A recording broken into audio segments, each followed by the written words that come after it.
বিচার সংশ্লিষ্ট যে মন্ত্রণালয়, সেই মন্ত্রণালয় মাননীয় উপদেষ্টার, বাংলাদেশ পুলিশের আইজিপি মহোদয়, সুপ্রিম কোর্টের অ্যাটর্নি জেনারেল মহোদয় কিংবা প্রধান বিচারপতি এবং সবশেষে মাননীয় প্রধান উপদেষ্টা, এইরকম ৬-৭ জন মানুষ এবং সকল শহীদ পরিবারের পক্ষ থেকে ৫ থেকে ১০ জন, তাদের কথাগুলো তুলে ধরা, আর বাংলাদেশের গুরুত্বপূর্ণ রাজনৈতিক দলগুলোর একজন করে প্রতিনিধি এই মঞ্চে দাঁড়িয়ে অভ্যুত্থানের শহীদ পরিবারের সামনে কমিটমেন্ট দিবে যে এই অন্তর্বর্তীকালীন সরকার তাদের মেয়াদের পূর্বে মৌলিক সংস্কার করবে, হাসিনা সহ গুরুত্বপূর্ণ যারা নীল নকশায় ছিল, যারা নির্দেশদাতা ছিল, অন্তত গুরুত্বপূর্ণ এরকম ১০ জন, ২০ জন, ৫০ জন গণহত্যার নির্দেশদাতার দৃশ্যমান বিচার সম্পন্ন করবে এবং জুলাই সনদ কার্যকরের মাধ্যমে শহীদ পরিবারের পুনর্বাসনের মাধ্যমে অন্তত প্রাথমিক যে কমিটমেন্টগুলো, সেই কমিটমেন্টগুলোতে এই রাজনৈতিক দলগুলো নিজেদের স্বার্থের কথা চিন্তা না করে আপোষহীনভাবে সমর্থন দিবে। এই অল্প কিছু মানুষ, স্টেক হোল্ডারের কমিটমেন্ট এই মঞ্চে আজকে হওয়া দরকার ছিল, কিন্তু অনাকাঙ্ক্ষিতভাবে আমরা অন্তর্বর্তীকালীন সরকারের কাউকে এখানে পাইনি। গুরুত্বপূর্ণ অফিসিয়ালস যারা ছিল তাদেরকে পাইনি। শ্রদ্ধার সাথে স্মরণ করি যে জামায়াত ইসলামের সম্মানিত আমির এসেছিলেন, কিন্তু অনেকেই আমাদের প্রত্যাশা ছিল যাদেরকে পাইনি। এখানে অনেক কথা আছে এই দিক থেকে। একটু আগে রবিউল ভাই বলেছেন, আমাদের কয়েকজন শ্রদ্ধেয় বাবা বলেছেন, কিন্তু আমি আপনাদের একজন সন্তান ভাই হিসেবে বিগত ৩ দিন ধরে আমার যখন রবিউল ভাইয়ের সাথে যোগাযোগ হচ্ছিল, আমার এত বড় একটা আয়োজন যেখানে বাংলাদেশ নামক রাষ্ট্রের এই অন্তর্বর্তীকালীন সরকারের গুরুত্বপূর্ণ সকল মানুষ এখানে উপস্থিত থাকবেন এবং শহীদ পরিবাররা থাকবেন, এই প্রোগ্রামের আয়োজনের যে কিছু ফর্মালিটিস, কিছু প্রক্রিয়া, এই প্রক্রিয়াগুলোতে আমার ঘাটতি মনে হয়েছে। এটা কোনো রাজনৈতিক দলের সদস্য হিসেবে নয়, আপনাদের একজন সন্তান হিসেবে, ভাই হিসেবে, ছেলে হিসেবে আমার মনে হয়েছে আপনাদের নিজেদের ভিতরে একটা কোঅর্ডিনেশনের ঘাটতি এখানে আমার চোখে পড়েছে। দ্বিতীয়ত, আমি এগুলো কেন আমার জায়গা থেকে বলছি, কারণ আমরা যেন একপাক্ষিক চিন্তা না করি। আমার সন্তান হিসেবে, ভাই হিসেবে আমার কিছু কথা এখানে বলা প্রয়োজন। আজকে আমরা সবাইকে প্রত্যাশা করছি, আজকে এখানে শহীদ পরিবাররা প্রোগ্রাম করবে, একজন উপদেষ্টা কেন, একজন পুলিশের মহাপরিদর্শক কেন, একজন প্রধান উপদেষ্টা কেন, এই বাংলাদেশ নামক রাষ্ট্রের এই মুহূর্তে যাকে চাওয়া হবে তার এখানে উপস্থিত হতে সে বাধ্য থাকবে। যে কোনো রাজনৈতিক দল, যে কোনো স্টেক হোল্ডার, এটা অনেকটা এমন হবে যে এই শহীদ পরিবাররা চাওয়া মাত্র তারা এখানে এসে উপস্থিত হতে বাধ্য হবে। আজকে আমার ভাই বলছে যে ফান্ডিং এর জন্য দাঁড়ে দাঁড়ে ঘুরতে হয়েছে। আজকে আমার ভাই বলছে এই অডিটোরিয়ামটা ফ্রি পাওয়ার জন্য তাকে উপদেষ্টার দ্বারে গিয়ে দাঁড়িয়ে থাকতে হয়েছে। আজকে আমার ভাই বলছে আমার শহীদ পরিবাররা কি খাবে, এই ফান্ডিং ম্যানেজ করতে তাকে অন্তত 50 জন মানুষের দ্বারে দাঁড়াতে হয়েছে। এটা কোনোদিনও অভ্যুত্থান পরবর্তী বাংলাদেশে হতে পারে না, হওয়া উচিত ছিল না। কিন্তু এখানে গুরুত্বপূর্ণ আমার জায়গা থেকে কিছু সীমাবদ্ধতা চোখে পড়েছে। আমি একটু আগেও মাননীয় প্রধান উপদেষ্টার দপ্তরে আমার পরিচিত একজনের মাধ্যমে জিজ্ঞাসা করার চেষ্টা করেছি যে আজকে যে এই প্রোগ্রাম মাননীয় প্রধান উপদেষ্টা জানতেন কিনা, কেন আসলেন না।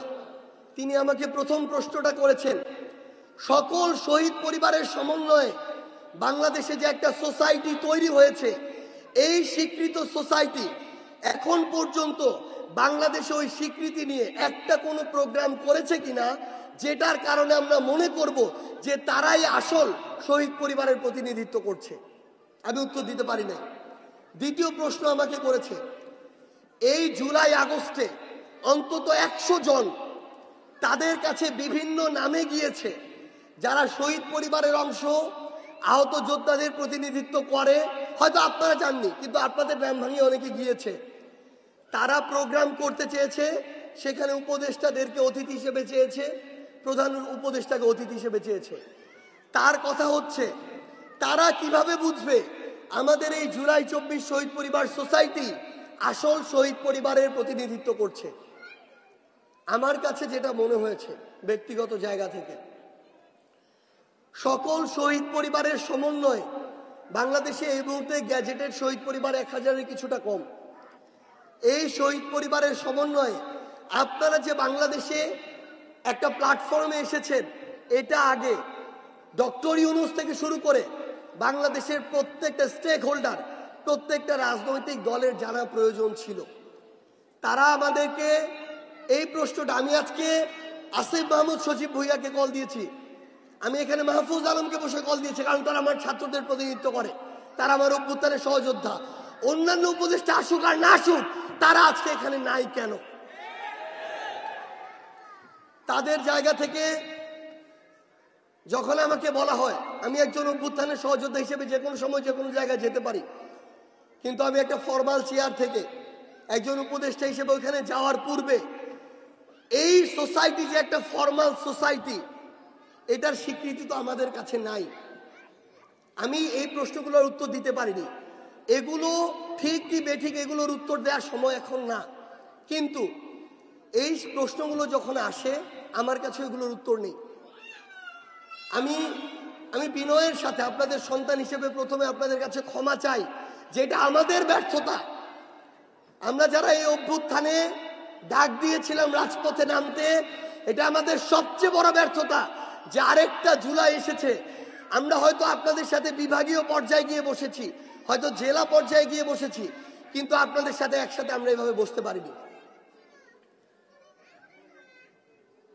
আমরা এই অন্তর্বর্তীকালীন সরকারকে এই জায়গা থেকে স্পষ্ট করে কিছু কথা বলি।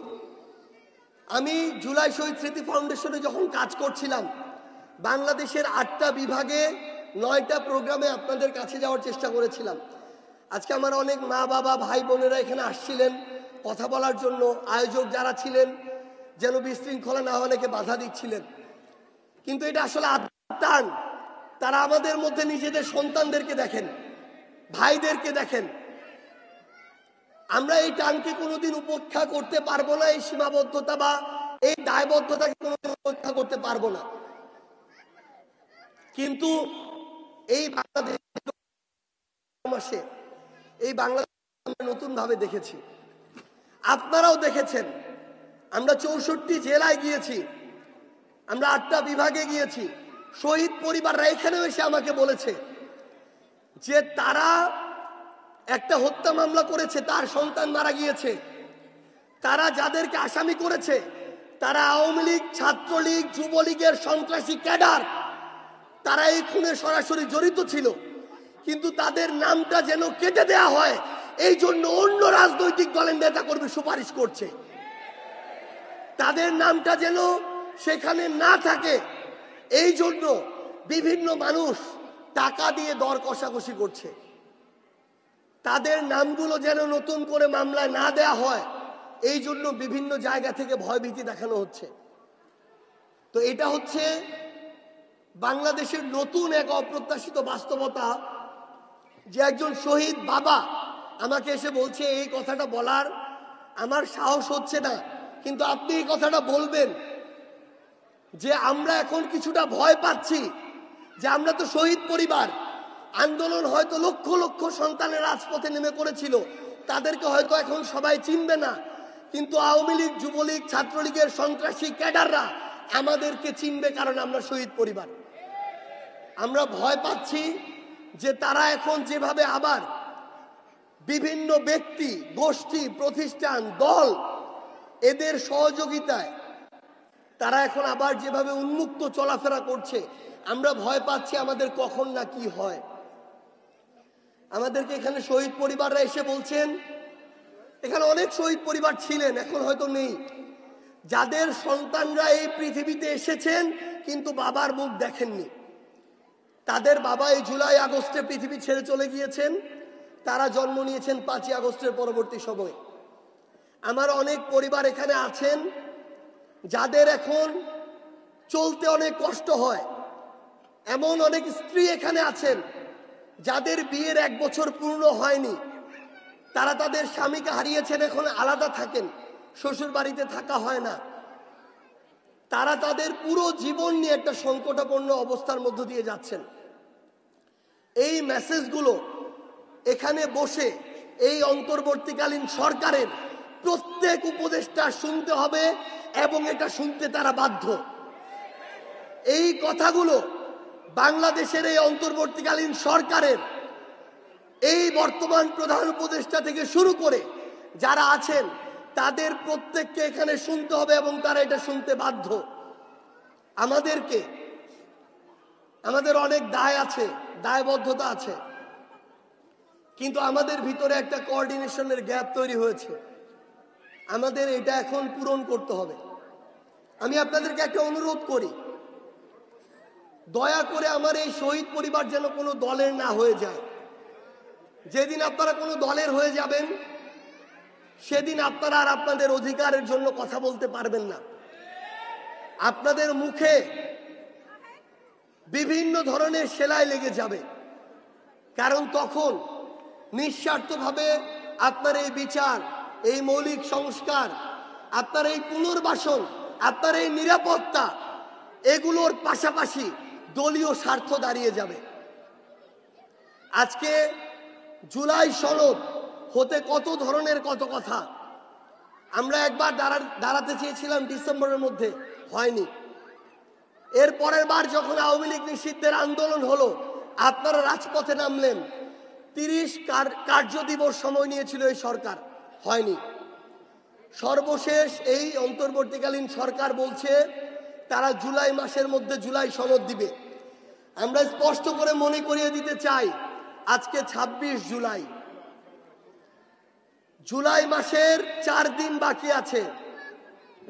31 জুলাইয়ের মধ্যে যদি জুলাই সনদ না আসে, এই বাংলাদেশের মানুষের সামনে কোন রাজনৈতিক দল কি করবে, কোন প্ল্যাটফর্ম কি করবে, সেগুলো বাদ দিয়ে বাংলাদেশের এই 1000-এর অধিক শহীদ পরিবার কারো দ্বারা বিন্দুমাত্র প্রভাবিত না হয়ে আপনাদের সিদ্ধান্ত নিতে হবে আপনারা কি করবেন।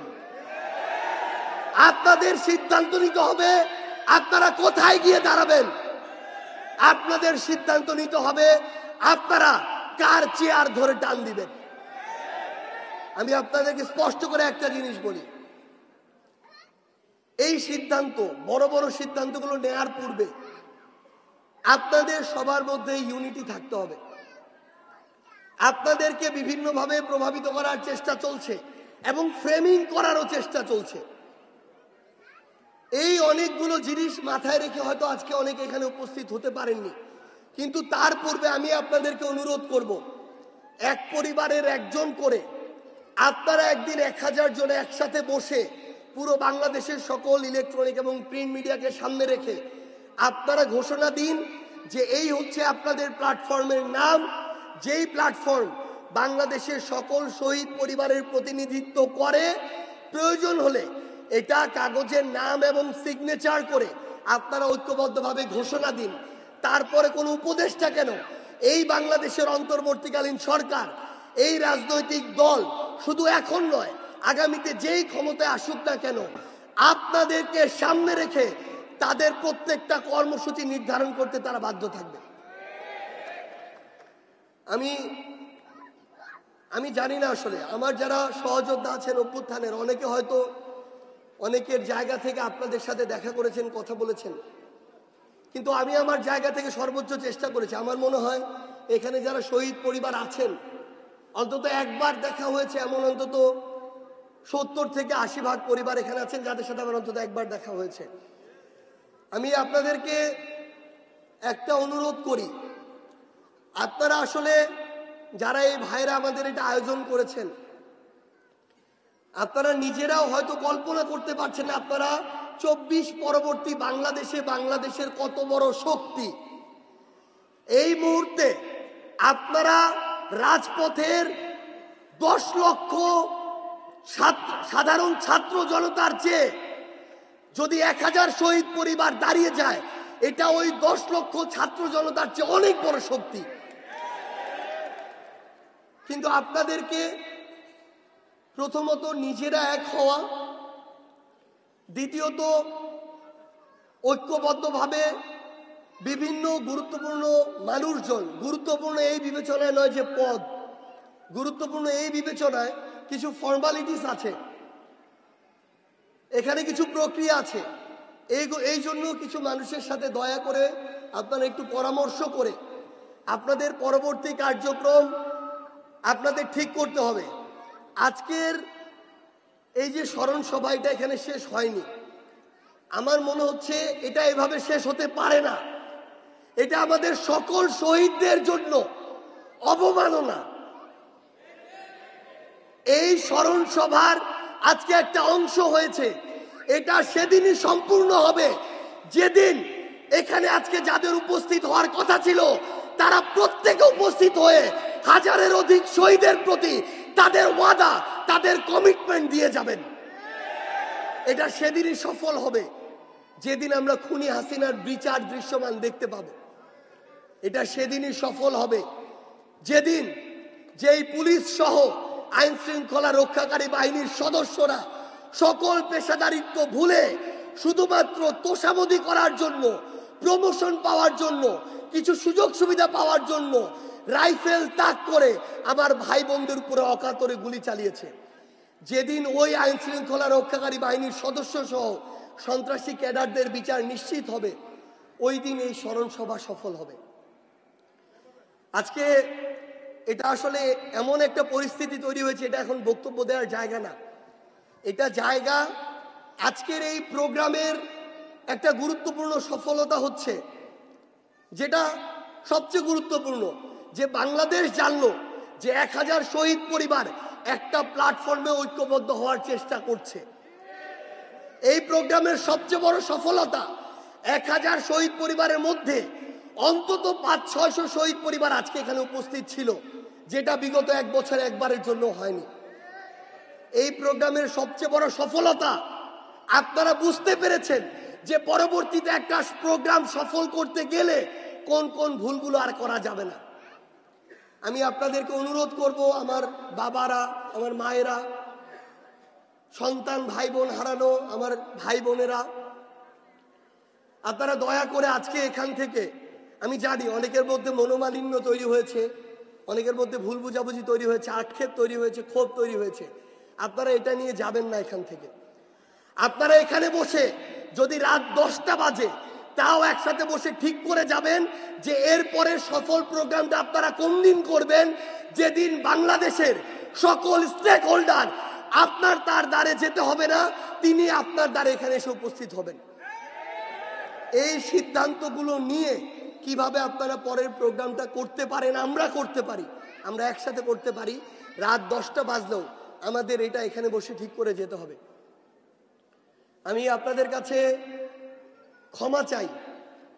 আমরা যদি হয়তো, আমি আজকে সকালেও সিলেটে ছিলাম, আমাকে ভাইরা বলেছিল যে তারা নাহিদ ইসলাম, হাসনাত আব্দুল্লাহ বা সার্জিস আলম তাদের এখানে দেখতে চায়। আমাদের অবশ্যই প্রত্যেকের এখানে থাকার কথা, কিন্তু এই প্রোগ্রামেরই যেটা নিজেদের সীমাবদ্ধতা, আমি মনে করি আমার এখানে সবাই পরিবারের সদস্য এবং পরিবারের সদস্যদের নিজেদের সীমাবদ্ধতাগুলো ফাইন্ড আউট করতে হবে আমাদের। তো আমরা বিশ্বাস করি যে যেখানেই থাকুক না কেন আমাদের এগুলো কাটিয়ে খুব দ্রুত বসতে হবে। জুলাই সনদ আমাদের আদায় করতে হবে। গোপালগঞ্জে আমাদের উপরে আক্রমণ, এটা একটা দলের উপরে আক্রমণ না। আমি লিখে দিচ্ছি, আপনারা 1000 শহীদ পরিবার একসাথে শুধুমাত্র বসে কথা বলার জন্য গোপালগঞ্জে যান, আপনাদের উপরে একইভাবে সশস্ত্র আক্রমণ হবে। কারণ ওখানে যারা আছে তাদের সামনে সবচেয়ে বড় বাধা হচ্ছেন আপনারা। আপনারা যতদিন বেঁচে আছেন ততদিন তারা শক্ত গলায় কথা বলতে পারবে না। আমার শহীদ ভাইদের নামে বাংলাদেশে যত স্মৃতিফলক তৈরি হবে, এই প্রত্যেকটা স্মৃতিফলক হচ্ছে তাদের এক একটা গলার কাটা। এই প্রত্যেকটা স্মৃতিফলক হচ্ছে তাদের সাহস নিয়ে চলার সবচেয়ে বড় বাধা। এজন্য তারা আপনাদেরকে এক হতেও দিবে না, তারা আপনাদের নামে কিছু করতেও দিবে না। এখন প্রশ্ন হচ্ছে, এই জায়গায় আমাদের অন্তর্বর্তীকালীন সরকার এবং উপদেষ্টারা তাদের কাজটুকু করতে পেরেছে কিনা? তারা পারেনি। যতটুকু ন্যূনতম করা দরকার ছিল ততটুকুও পারেনি, এবং এই জায়গায় তারা ব্যর্থ। তারা আপনাদের জীবনের নিরাপত্তা দিতে ব্যর্থ, তারা আপনাদেরকে পুনর্বাসন করতে ব্যর্থ, আপনাদের যে যারা উপার্জনক্ষম পরিবারের সদস্য ছিল তাদেরকে ন্যূনতম যে আর্থিক সচ্ছলতার ব্যবস্থা করা সেটা দিতে তারা ব্যর্থ।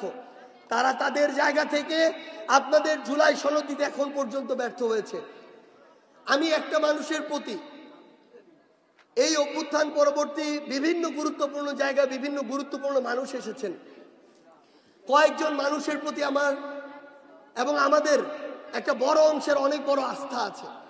তার মধ্যে এখানে একজন উপস্থিত, তিনি সামনে আছেন দেখে বলছি না, মাননীয় প্রধান উপদেষ্টা থেকে এই অন্তর্বর্তীকালীন সরকার অনেক উপদেষ্টা যে ব্যর্থ এটা আমরা এখন প্রকাশ্যে বলি, কিন্তু তিনি এই মুহূর্তে সমসাময়িক সময় বাংলাদেশের প্রথম সারি এবং সবচেয়ে অভিজ্ঞ এবং পেশাদার একজন আইনজীবী।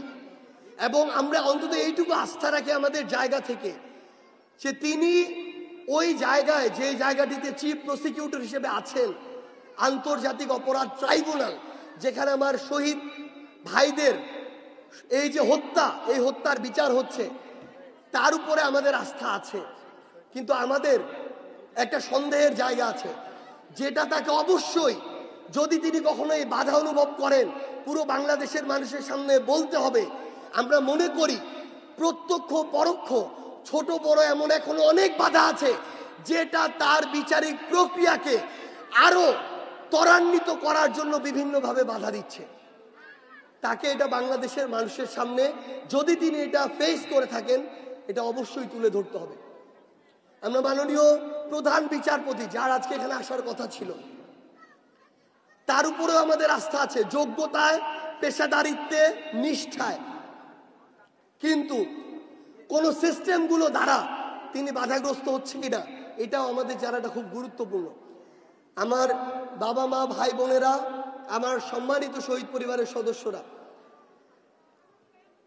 এখন সবার একসাথে বসে আমাদের সমস্যার সীমাবদ্ধতাগুলো ফাইন্ড আউট করে আমাদেরকে আরো কিছু বিষয় নিয়ে বসতে হবে। এখানে বাংলাদেশের সকল মেইনস্ট্রিম মিডিয়া আছে। এই 11 মাসে যেই বাংলাদেশ দেখেছি, এই বাংলাদেশ এর আগের আমার 28 বছরের জীবনে আমি দেখিনি। আমাদেরকে এভাবে দেখানো হয় না। আমাদেরকে যেটা রাজনীতিবিদরা বিভিন্ন গুরুত্বপূর্ণ জায়গায় দায়িত্ব পালন করা মানুষগুলো দেখায়, এটা অনেকটা সেটা যেটা তারা মনে করে যে দেখানো উচিত, সেটা নয় যেটা অ্যাকচুয়াল ঘটছে। তাই আপনাদের সাথে আমি আমার জায়গা থেকে আপনাদের সন্তান হিসেবে, অভ্যুত্থানের একজন সহযোদ্ধা হিসেবে এই বিষয়গুলো নিয়ে কথা বলতে চাই। আমরা অবশ্যই খুব দ্রুত এই অন্তর্বর্তীকালীন সরকার বিচার, জুলাই সনদ এবং মৌলিক সংস্কারের সাথে সংশ্লিষ্ট সবার সাথে বাংলাদেশের সকল শহীদ পরিবারকে একসাথে বসতে হবে।